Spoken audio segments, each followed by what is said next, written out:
Goeiemôre vriende, dit is vandag Saterdag 21 Februarie 2026. Mag dit vir julle sommer net 'n lekker ontspanne dag wees vandag.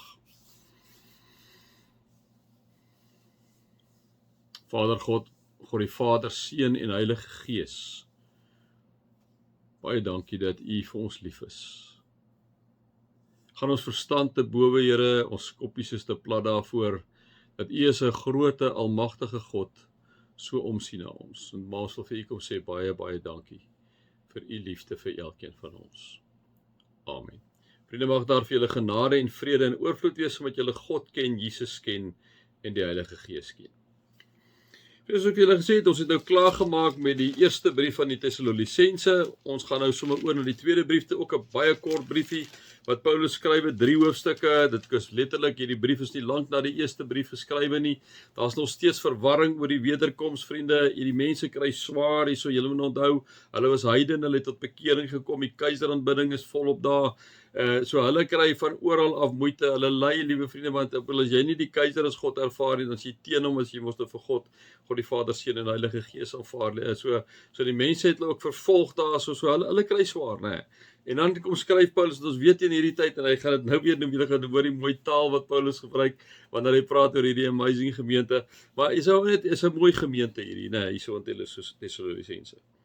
Nou kom Paulus en sê hy van Paulus, Silvanus en Timotheus aan die gemeente van die Tessalonisense wat aan God ons Vader en die Here Jesus Christus behoort. Is dit 'n amazing taal hier, né?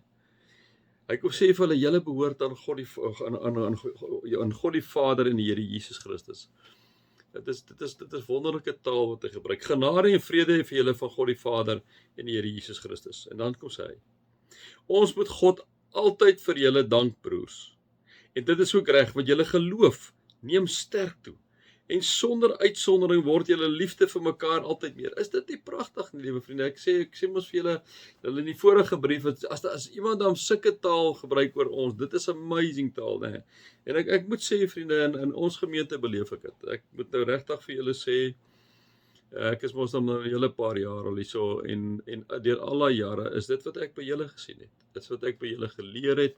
Wat ek nog altyd vir mense sê, ek spog altyd met ons gemeente in Sonnekus en Milnerton, nie omdat dit gaan oor ons nie, maar omdat ek van die Here in julle sien. Ek sien die Here in julle liefde, in julle omgee, in julle uitreik, saam dink, saam gesels. Ek sien dit daar. So hierdie is net so van toepassing op julle, né? En sonder uitsondering word julle liefde vir mekaar altyd meer.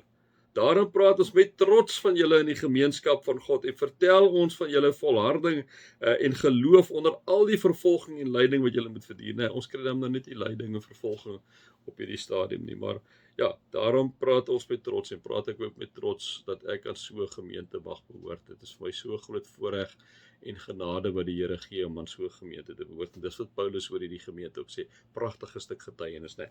En dan gaan hy aan sê, dit alles is 'n bewys van die regverdige oordeel van God, naamlik dat hy julle geskik geag het vir sy koninkryk waarvoor julle nou ook ly, né?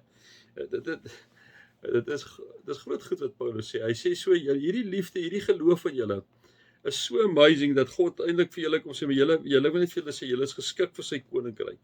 Julle moet nie daaraan twyfel, julle is geskik vir sy koninkryk, kom sê Paulus vir hulle, né? Dan gaan hy aan sê, God is nog regverdig.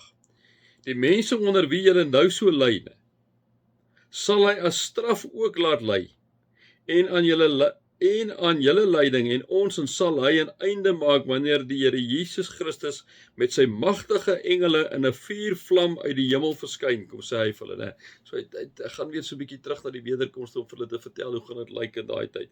En hy kom sê vir hulle, en ons moet dit vir mekaar ook sê, as ons op die aarde kyk, dan lyk dit of die goddelose oorvat. Lyk of dit oorvat. Hulle het geen sin vir menselewens nie, hulle korrupsie pla hulle nie, om alles te steel pla hulle nie, mense dood te maak pla hulle nie, en dit pla ons, vang ons, en ons raak baie keer gefrustreerd. Maar vriende, onthou net, God is die een wat oordeel, en God se oordeel is altyd regverdig. En daarom moet ons hierdie goed vir God gegee. Wanneer ek en jy binne in ons harte, soos wat hulle miskien gevoel het in Tessalonisense, wanneer jy voel in jou hart, maar dit raak net te veel vir jou oor die goed, gaan lê dit voor God, sê Here, U sê die oordeel kom aan U toe. Here, U sê die wraak kom aan U toe. Here, ek wil net vir hierdie mense wat my so te nakom en ons land te nakom of wat ook al te nakom, wil ek in U hande kom lê. Here, loop U asseblief U eie pad met hulle.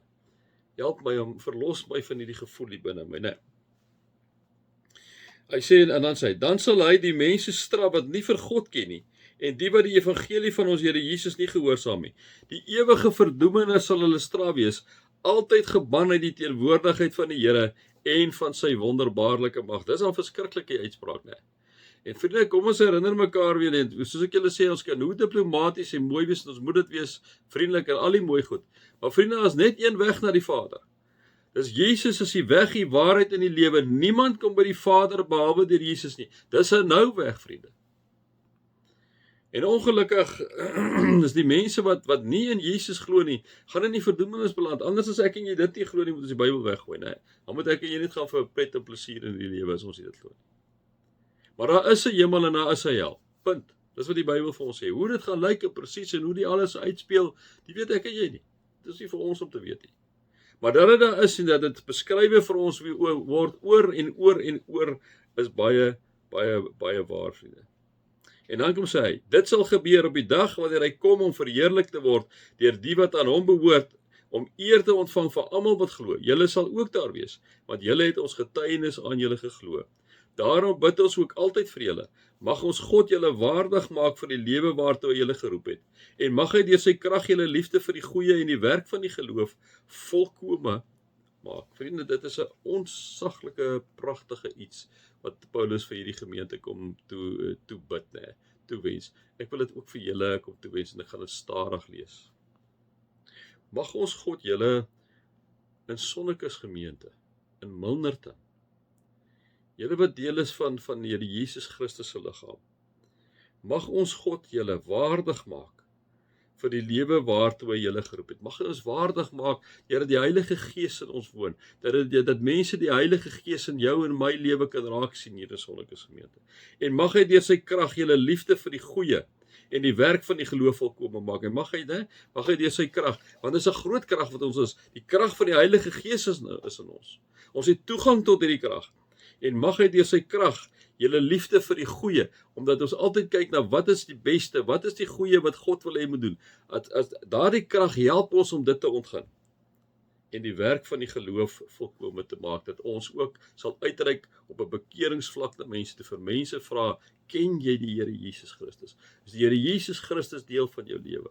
Nie om die ou af te knou nie, liewe vriende, maar om regtig belangstellend en uitnodigend uit te reik na mense wat vir Jesus nog nie ken. My 15 vandag. Mag julle God se liefde ervaar, sy genade ervaar en sy teenwoordigheid ervaar. Amen.